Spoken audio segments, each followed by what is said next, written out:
Les gens aiment les moutons qui viennent du Sahel, du Niger, du Mali, du Burkina, pour nous qui vivons dans l'Afrique de l'Ouest, principalement au niveau de la côte. Les gens aiment beaucoup ces animaux. Pourquoi les gens aiment importer ces animaux? Et quand tu importes ces animaux, quelles sont les précautions à prendre pour pouvoir réussir ton élevage? C'est très important de savoir si on veut importer ces animaux. Si tu aimes l'élevage et l'agriculture, comme je l'aime également, il y a des choses qu'il faut connaître pour ne pas perdre son argent. Il y a des choses qui sont impératives que tu dois connaître pour ne pas perdre son argent. Et quand tu veux faire l'élevage des moutons, des chèvres, les bonnes races sont les races qui viennent du Sahel. Comment les introduire dans ton enclos, comment faire pour que ces animaux réussissent dans ton élevage, c'est très important de savoir pour ne pas perdre de l'argent et pour ne pas perdre ces animaux. Dans cette vidéo, je vais vous montrer comment on importe ces animaux, les précautions à prendre pour pouvoir les importer et pourquoi les gens aiment importer ces animaux pour pouvoir gagner dans ton projet d'élevage. Sans plus tarder, nous allons passer au vif du sujet après le générique.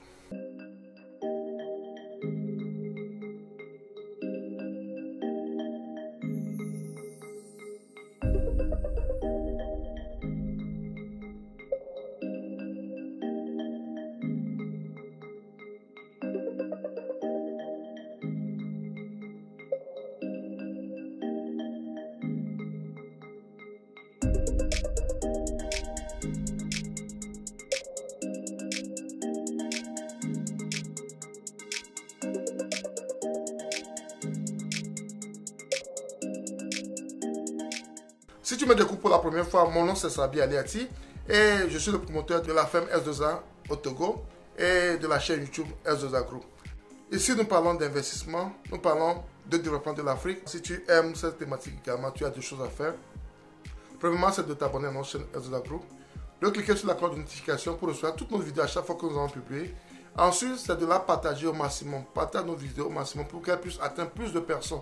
Pour qu'ensemble, on puisse construire ce continent qui nous est très très cher. C'est ensemble que nous pourrons mener ce combat qui est un combat noble. L'élevage et l'agriculture, c'est important car on s'est dit que c'est avec ça qu'on peut développer notre continent. Et ici, nous parlons de l'élevage des moutons et des chèvres.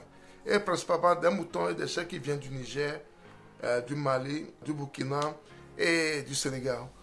Pour nous qui vivons sur la côte, ces moutons sont avantageux à double titre parce que en matière de lait, ils ont beaucoup de lait. En matière de viande, ils ont beaucoup de viande. En matière de résistance, ils sont très très résistants.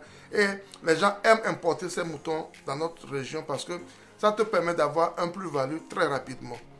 Parce que à peu près, tu peux trouver nos moutons entre 15, 20, 25 000, 30 000 au plus. Ces moutons, eux, peuvent aller jusqu'à 100 000, 200 000, 300 000, voire 500 000. Donc, ce sont des moutons qui ont beaucoup de valeur au moment de la vente. Et ça intéresse plus les gens. Les gens aiment importer ces moutons. Et au moment des fêtes, des grandes cérémonies, les gens aiment souvent ce genre de moutons. Donc, ça veut dire que quand tu fais ton élevage avec ce genre de moutons et tu réussis ton élevage, tu es sûr d'avoir un bon revenu par rapport à ton élevage. Donc, ça fait que les gens aiment importer ces moutons. Les gens aiment introduire ce genre de moutons dans leur élevage. Mais ça ne sert à rien d'introduire ces moutons quand on ne prend pas certaines précautions. Parce que ces moutons vivent dans les zones sahéliennes et puis là-bas, ils se nourrissent d'herbes sèches. Leur régime alimentaire est habitué aux herbes sèches. Et ça fait que quand ils viennent dans nos régions, si vous ne faites pas attention au moment de la transition, vous pouvez perdre vos animaux rapidement. Il suffit d'une seule journée ou bien quelques jours, vous pouvez perdre votre animal. Parce que quand vous introduisez en même temps les herbes fraîches de chez nous, souvent ils ont la diarrhée. Et la diarrhée, en moins de 24 heures, vous pouvez perdre votre animal. En moins de 24 heures, vous pouvez perdre votre animal. C'est pourquoi c'est très important. C'est très important de prendre ces précautions. Et il faut que la transition se passe progressivement. Il faut que la transition se passe progressivement. Parce que ça va faire mal d'acheter un mouton à 200, 300, 400 000 et de la perdre du jour au lendemain. Ça va faire très mal. Donc c'est très important quand vous introduisez ce genre d'animaux dans nos régions. La transition est très très importante. La transition est très importante. Moi j'ai eu à perdre un mouton de la sorte. J'ai eu à perdre un mouton de la sorte parce que je n'ai pas pris les précautions au niveau de la transition. Et quand la diarrhée intervient, il faut agir en même temps. Il faut agir en même temps quand la diarrhée intervient. Quand vous voyez que vos animaux ont de la diarrhée, il faut intervenir en même temps. C'est très très important. L'intervention rapide va sauver votre animal. Il ne faut pas dire, oh, je l'ai vu le matin, bon, l'après-midi ou bien le soir, je vais voir ce qu'on peut faire. Non. Si vous faites ça, vous perdez votre animal parce que il se déshydrate très très rapidement. Il se déshydrate très très rapidement. Et c'est fini pour vous, vous allez perdre votre animal. C'est très important. La transition est très importante. La transition est très importante si vous voulez sauver votre animal. C'est bien vrai, ces animaux ont de la bonne viande. Leurs chairs sont tendres. Ils ont beaucoup de viande. Ils ont des allures très très majestueuses. Ils sont très jolis à voir, très beaux à voir. Mais il faut être prudent dans la transition. Ils sont un peu délicats. C'est leur nature également. Et c'est très important. C'est très important. Si ces astuces, on vous les donne pour pouvoir vous aider à éviter des erreurs. Il y a certaines erreurs que nous avons eu à commettre déjà. Et il y a certaines erreurs que nous avons appris chez d'autres éleveurs également. Et on se fait la joie, le bonheur de vous partager ce genre d'informations pour pouvoir vous aider dans votre investissement. Parce qu'on le dit toujours sur notre chaîne, c'est une chaîne du donner, du recevoir. On apprend de vous, vous apprenez de nous.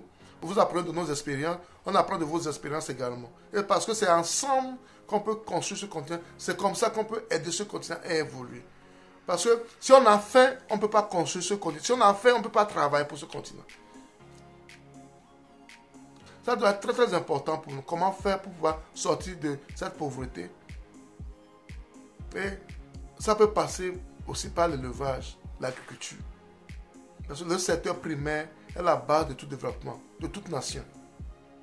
Et c'est ce que nous on néglige chez nous. Alors que c'est ça qui peut nous permettre d'être autosuffisants au niveau de l'alimentation. On a les ressources pour nos industries et c'est comme ça qu'on peut sortir la tête du lot.